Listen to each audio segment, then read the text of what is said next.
En este video estudiaremos los sistemas de ecuaciones lineales en tres variables y su solución mediante el método de Gauss y sustitución hacia atrás. En un sistema de ecuaciones en tres variables, esperamos tener también tres ecuaciones, de manera de que el sistema esté bien definido.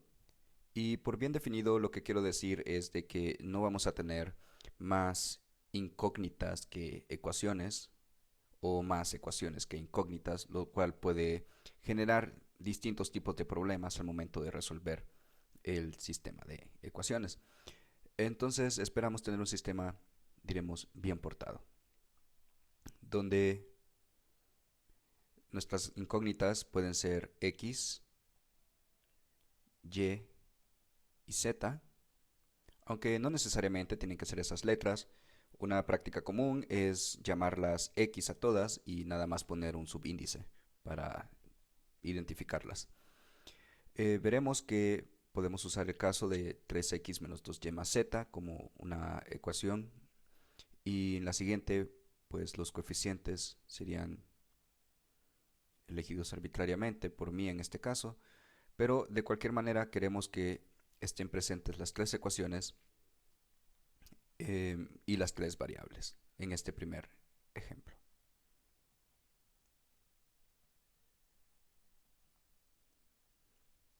Es posible que una de las variables no aparezca. Eso nada más quiere decir que su coeficiente será cero.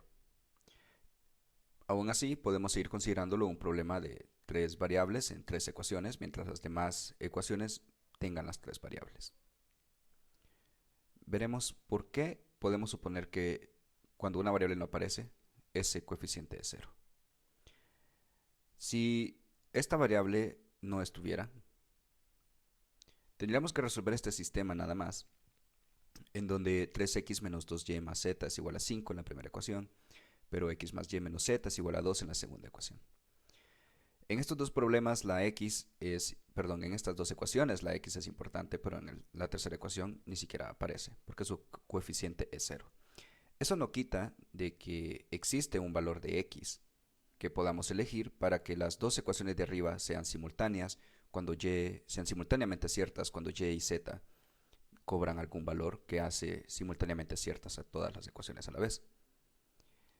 Simplemente quiere decir que independientemente del valor de x que hace cierta la ecuación 1 y la ecuación 2, a la ecuación 3 le basta con que y y z hagan también ciertas a la ecuación 1 y a la ecuación 2. Volviendo al caso que teníamos antes, para poder resolver un sistema de ecuaciones de 3×3, es posible utilizar los acercamientos del video anterior como sustitución o eliminación, pero a veces es más cómodo utilizar un acercamiento más mecánico, y eso es lo que nos dan los métodos de Gauss y el método de Gauss-Jordan. En el caso del método de Gauss es una forma de ver el método de eliminación, en el sentido de que vamos a eliminar una variable, claro que sí, o más de una variable, pero estamos buscando una estructura muy específica para la ecuación.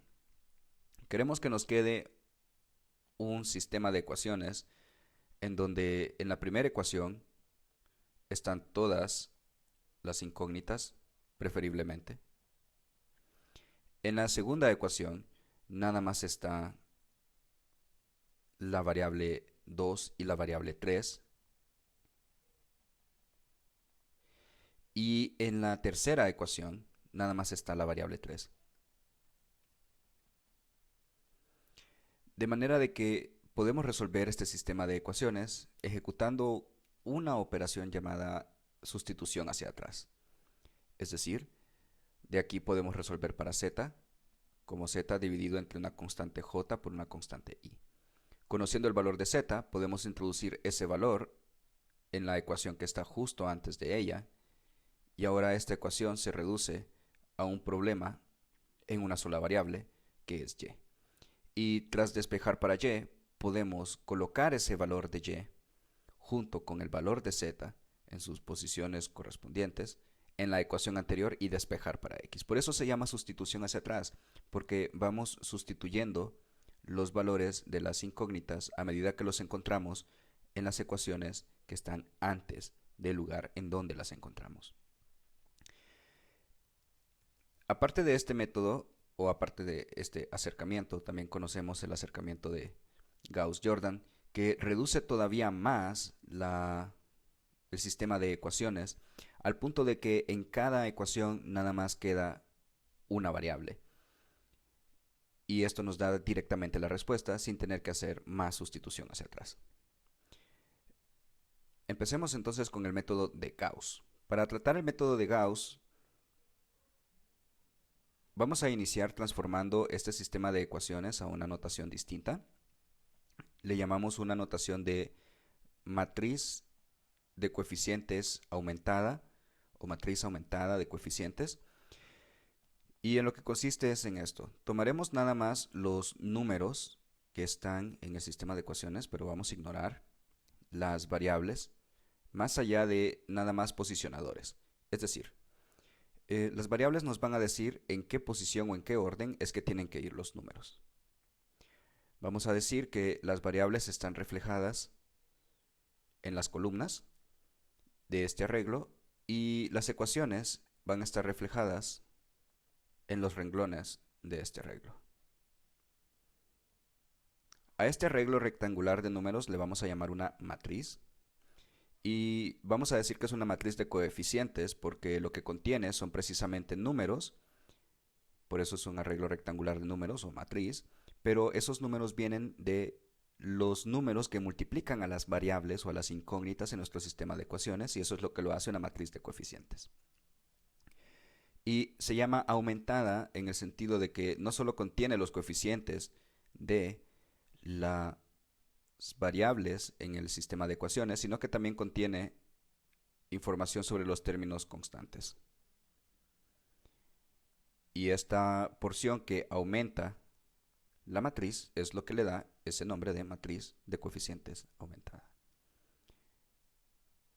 Únicamente copiamos los números, claro, con todo y el signo. El signo menos no indica una operación de resta. No estamos diciendo aquí, por ejemplo, que 1 se resta con 1. No. Estamos indicando que en la ecuación 1, o mejor dicho, en lenguaje de las matrices, en el renglón 1,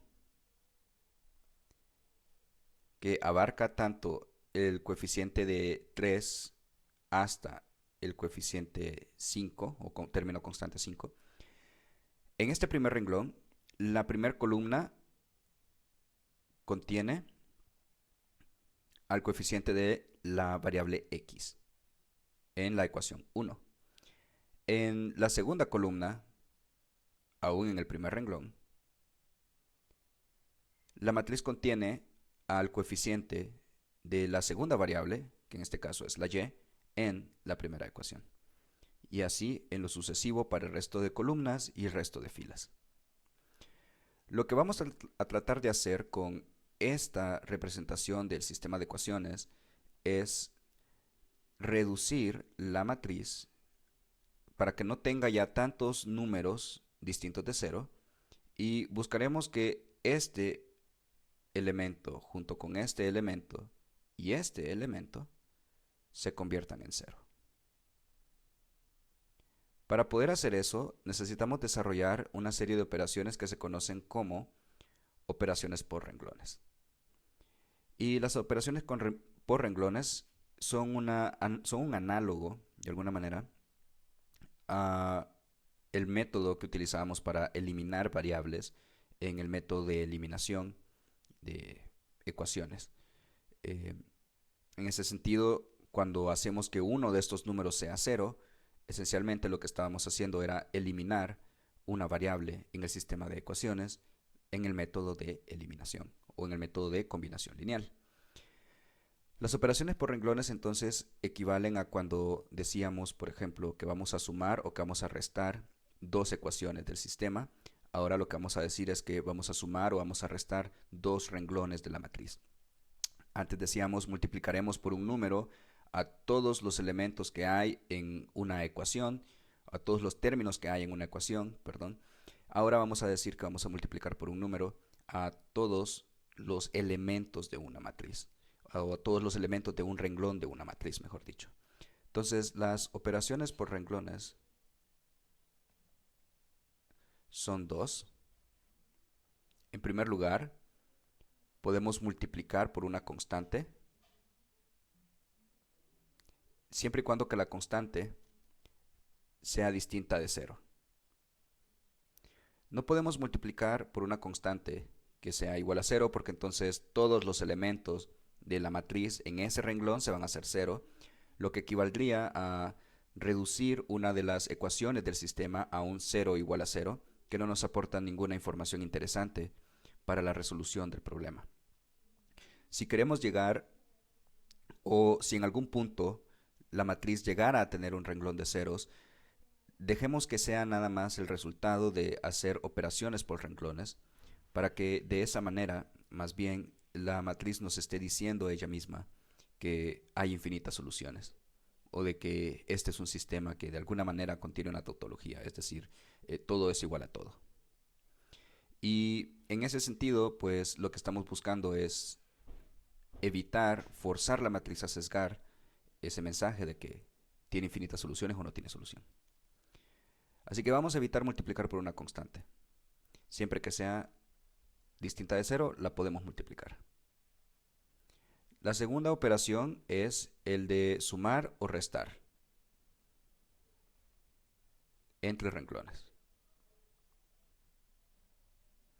Hay una tercera operación que podemos mencionar, aunque esta solo será útil, o veremos que será más útil, mejor dicho, en el contexto del método de Gauss-Jordan, y podemos decir que esta tercera operación es intercambiar renglones. Siempre podemos intercambiar renglones. ¿Qué significa intercambiar renglones? Pues en el sentido de un sistema de ecuaciones, lo que significa es que no importa qué ecuación ponga primero, o qué ecuación ponga de segundo, o qué ecuación ponga de tercero, yo puedo cambiar el orden de estas, y lo que vamos a encontrar es que la solución va a seguir siendo la misma. El sistema seguirá siendo exactamente el mismo, porque seguirá representando el mismo problema o el mismo objeto o el mismo proceso. Asimismo, si la matriz aumentada de coeficientes representa el sistema de ecuaciones, pues cambiar renglones en la matriz o cambiar filas en la matriz, lo que está haciendo es como cambiar de orden las ecuaciones en el sistema, pero no está cambiando de ninguna manera la naturaleza de la solución de esa matriz. Esta tercera opción o esta tercera operación por renglones va a ser especialmente útil cuando veamos el método de Gauss-Jordan, aunque eso no quita que pueda darse la situación en la que en el método de Gauss se pueda utilizar. Solo digo que será más conveniente en el contexto de Gauss-Jordan. Empecemos entonces reduciendo el sistema mediante el método de Gauss, haciendo que el primer elemento del segundo renglón se vuelva cero. Esto lo podemos lograr mediante una operación por renglones en la que diremos que R2 se puede hacer igual o se puede convertir en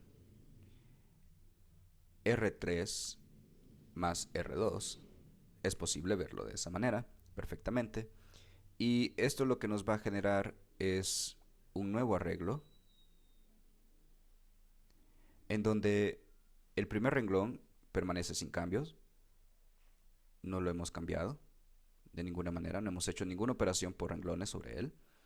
Pero el segundo renglón ahora será actualizado o será sustituido por el resultado de sumar el tercer renglón con el segundo.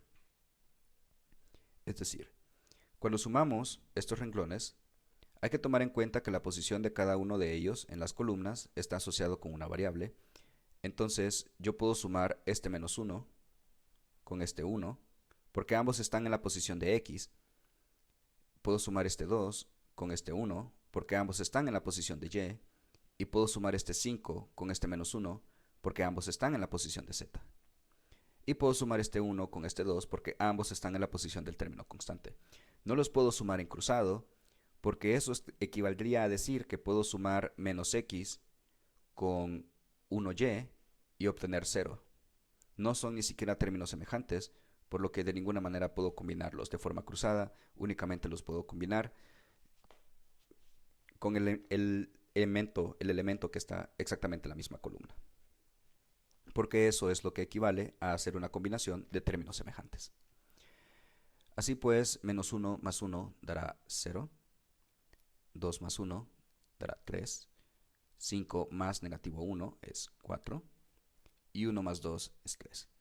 Debido a que la fila 3 no fue sustituida, fue utilizada para sustituir o para actualizar a la fila 2, entonces copiamos todos los términos o todos los elementos que conforman el renglón 3. Ahora nos hace falta convertir este negativo 1 en un 0. Arriba lo que tenemos es un 3. Lo que podemos hacer es combinar estos dos renglones a través de una operación que involucra ya no solo sumar, pero también multiplicar por una constante. En este caso podemos multiplicar en la fila 3 por el número 3 y a ese resultado sumarle la fila 1.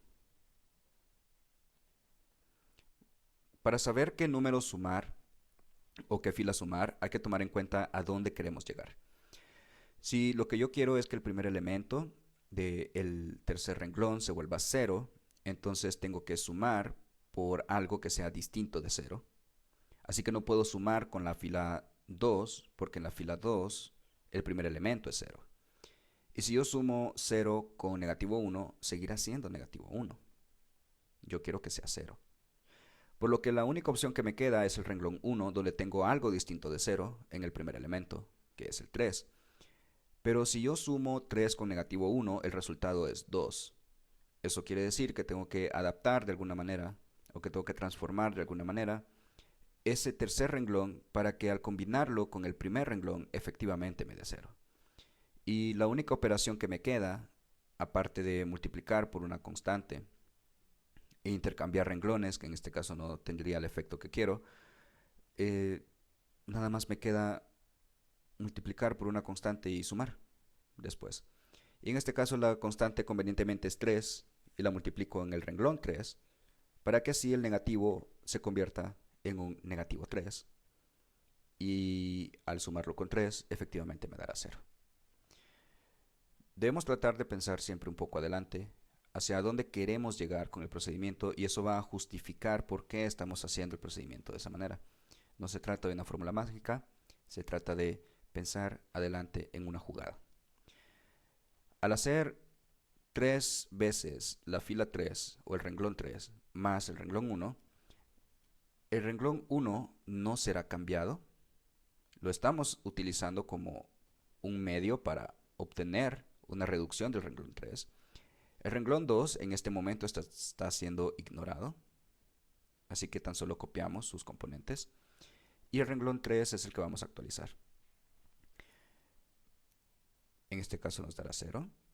Luego 3 por negativo 2, perdón, 3 por positivo 2 es 6, menos 2 es positivo 4.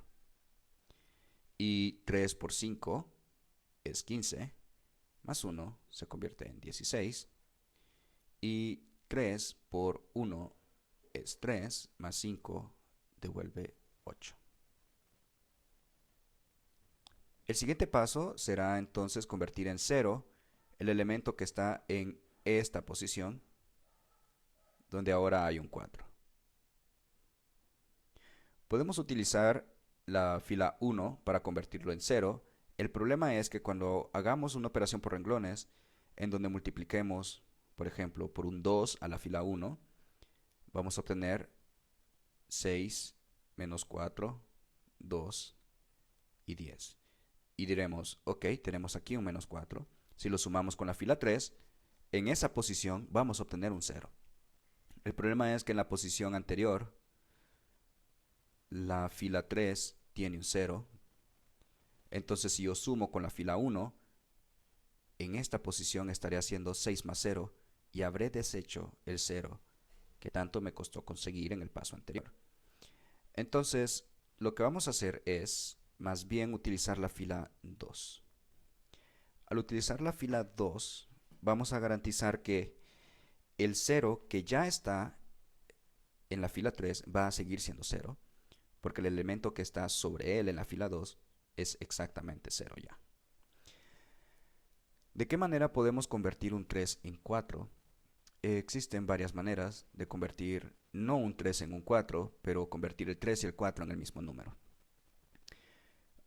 Podemos pensar, por ejemplo, en una multiplicación cruzada y decir que en el renglón 3 lo que haremos será cambiar por la operación o el resultado de negativo 3 por la fila 3 más 4 por la fila 2. Es una opción si no queremos usar fracciones de momento. La otra opción es pensar en que siempre es posible multiplicar a la fila 2 por negativo 4 tercios y luego esto sumárselo a la fila 3. Cualquiera de los dos acercamientos nos va a dar la misma solución. Si usamos este acercamiento, el de fracciones, porque de todas maneras las fracciones es posible que aparezcan más adelante, copiaremos entonces nada más la fila 1 y también vamos a copiar la fila 2 porque la que estaremos actualizando es la fila 3. Si multiplico negativo 4 tercios en la fila 2 por 0 me dará 0 y al sumarlo con 0 en la fila 3 seguirá siendo 0. Pero negativo 4 tercios por 3 en la fila 2 dará negativo 4 más 4 en la fila 3 será 0. Y negativo 4 tercios por 4 en la fila 2 dará negativo 16 tercios más 16 en la fila 3 es como si hiciéramos negativo 16 más 48 sobre 3. Esto nos dará entonces 22 tercios. Por otro lado, menos 4 tercios por 3 en el término constante se parece mucho a una operación que ya hicimos antes. Entonces esto nos va a dar negativo 4 más 8 es positivo 4. Esta expresión que está acá le llamamos una matriz de coeficientes aumentada y reducida. No es una contradicción, es aumentada porque contempla los términos constantes de un sistema de ecuaciones y es reducida porque obedece a una forma reducida de Gauss, en donde la esquina inferior izquierda de la matriz está constituida por elementos 0 o elementos nulos, mientras todo lo demás es distinto de 0. Este sistema o esta matriz no se parece mucho a la matriz original, salvo por el primer renglón, donde casi todos los elementos, o mejor dicho, todos los elementos siguen siendo los mismos, pero es un sistema equivalente al original, no es la misma matriz, de seguro no es el mismo sistema, pero es un sistema equivalente, o como diría Silvio Rodríguez, no es lo mismo, pero es igual. Y en ese sentido, seguirá teniendo la misma solución que el caso anterior. Así como al eliminar variables en el método de eliminación, seguíamos teniendo un sistema de ecuaciones equivalente, un sistema de ecuaciones que tenía la misma solución que el original, pero con menos variables que pudieran hacer ruido, que en este caso eran en la tercera ecuación las primeras dos variables y en la segunda ecuación la primera variable. Ahora será fácil convertir esto nuevamente a un sistema de ecuaciones con 3x menos 2y más z igual a 5. 3y más 4z igual a 3 y 22 tercios de z igual a 4. Este no es todavía la solución del problema, porque lo que queremos es que esta expresión que está aquí nos devuelva exactamente los valores para x, y y z. Entonces aquí es cuando empezamos nuestra sustitución hacia atrás. Comencemos con la tercera ecuación. Z se puede despejar multiplicando por 3 sobre 22 a ambos lados. Esto nos va a dar 4 por 3 sobre 22. Y pues esto será que z es igual a 12 sobre 22, pero la mitad de 12 es 6 y la mitad de 22 es 11. Lo que nos da la primera respuesta. Z es igual a 6 sobre 11. Ahora que ya conocemos ese valor, lo vamos a introducir en la siguiente ecuación, que es la ecuación 2, donde 3y se suma con 4 veces z, pero ya sabemos que z es igual a 6 sobre 11. Y esta combinación tiene que ser igual a 3. Es decir, 3y tiene que ser igual a negativo 3 menos 24 sobre 11. Es decir, que y tiene que ser igual a 1/3, que multiplica a 9 sobre 11. ¿Por qué 9 sobre 11? Porque 3 es equivalente a 33 sobre 11.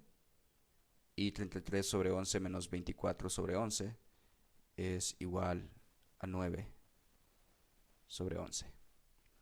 Y 1/3 por 9 sobre 11 es equivalente a, o es igual a 3 sobre 11. Esto nos da nuestra segunda solución para la variable y. Corresponde ahora nada más resolver para la x, pero por fortuna hemos encontrado ya quién es z y quién es y. Así que nada más tendremos que sustituir.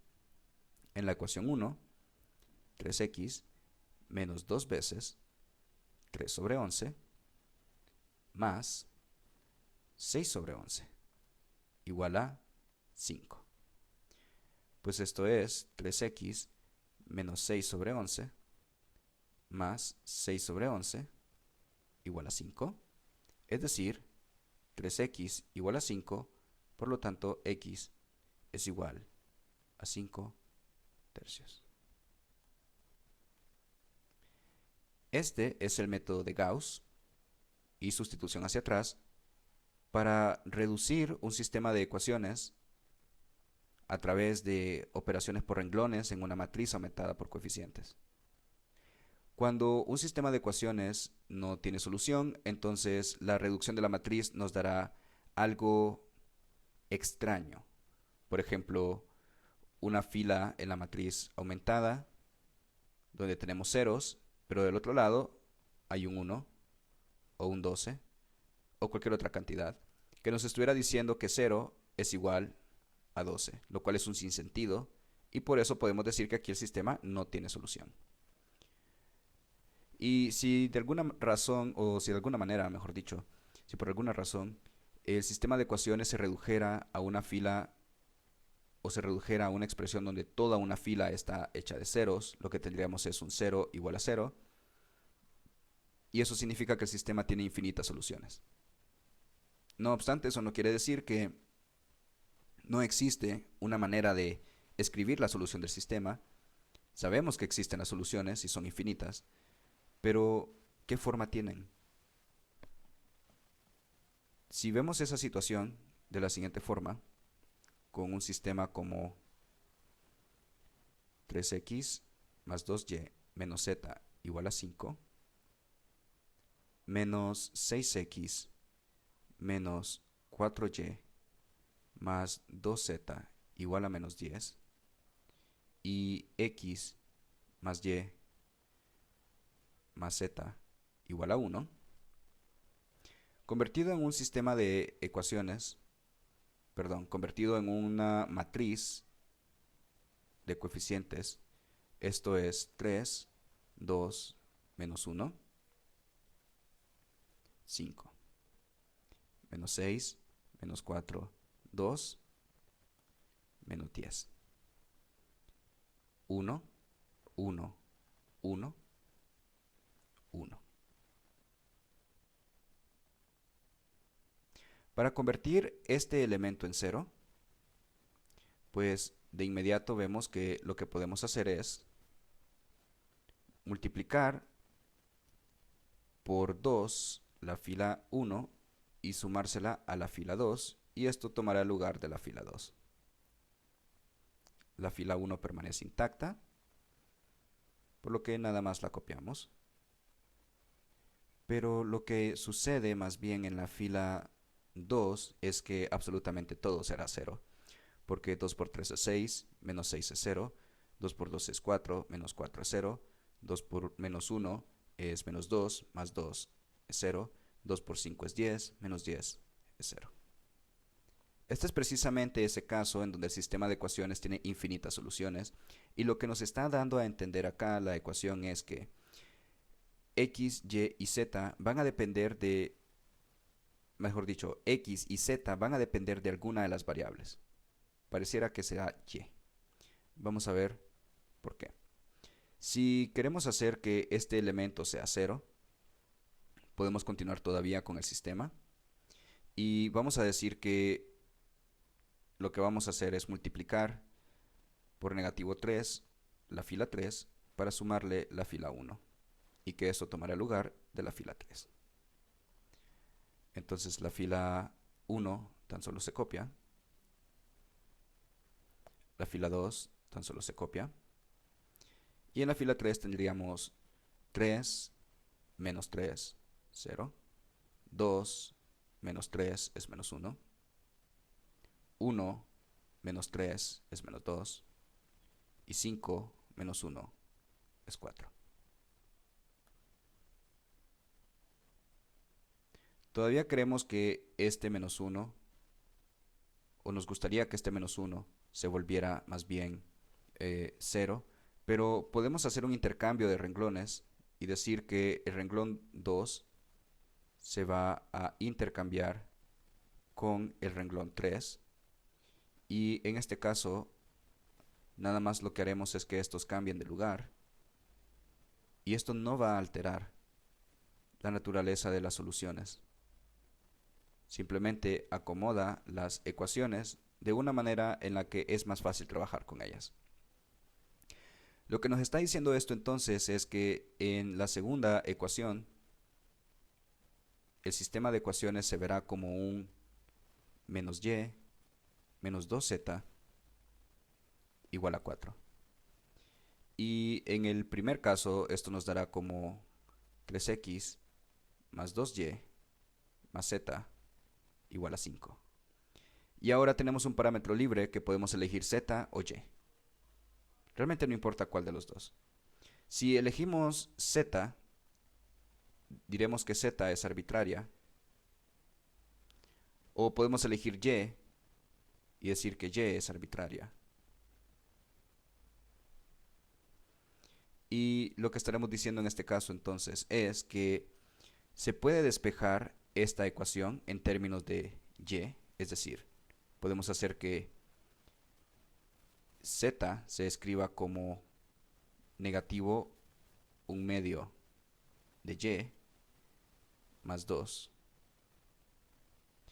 Y al sustituir esta expresión de z en la ecuación de x, podremos reducir esta ecuación de x a una relación que depende únicamente de la variable y. En este caso, y quedaría como un parámetro libre.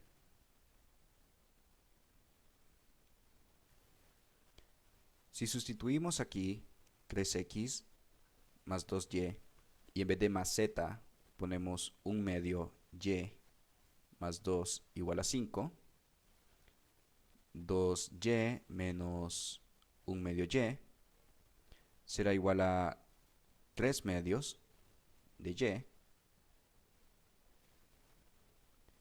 3/2 de y luego este 2 se puede restar con 5 para que esto se convierta en un 3. Y luego, si queremos que la x quede en términos de y, entonces esto será idéntico a tener negativo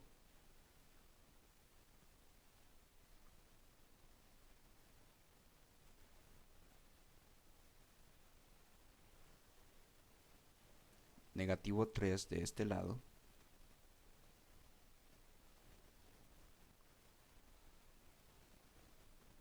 más 3 medios y igual a negativo 3x. Y al enviar este negativo 3 a dividir, el resultado será positivo 1 menos 1 medio de y. En ese sentido, entonces tenemos que hay infinitas soluciones porque para cada valor de y existe un valor de x y de z.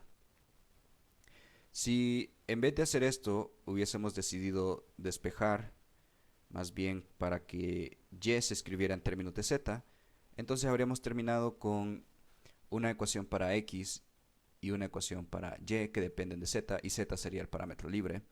Es decir, tendríamos y igual a negativo 2z menos 4. Y luego al sustituir este valor de y en la ecuación de x, tendríamos 3x